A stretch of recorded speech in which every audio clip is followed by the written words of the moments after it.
Danieli 3. Tanuri la moto. Mfalme Nebukadneza alitengeneza sanamu ya dhahabu.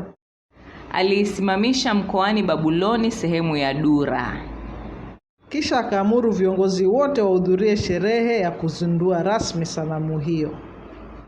Mpiga mbiu akatangaza kwa sauti kubwa, enyi watu wote, mkisikia sauti ya ala za muziki, lazima muiname chini na kuabudu sanamu ya dhahabu ambayo imetengenezwa na mfalme.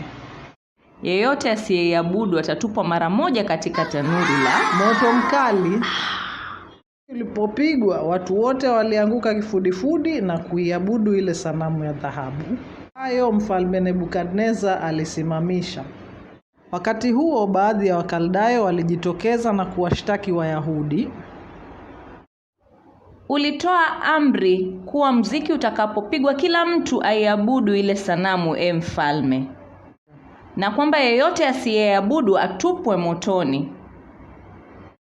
Sasa kuna Wayahudi fulani waliokataa kutii amri na kuiabudu sanamu uliyoiweka.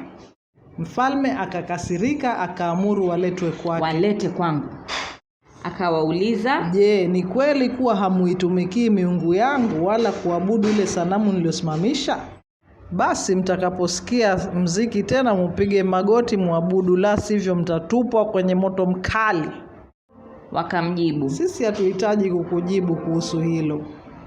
Mungu wetu aweza kutuokoa, lakini hata asipotuokoa hatutapiga magoti kwa sanamu.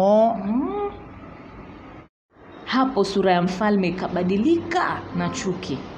Kaamuru Shadraki, Meshaki na Abednego watupwe motoni.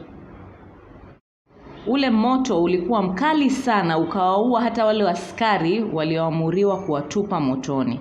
Ghafla mfalme akainuka kwa haraka, akauliza, hatukuwatupa watu watatu kwenye moto? Naam mfalme, ndivyo. Lakini mbona naona watu 4 wakitembea humo motoni?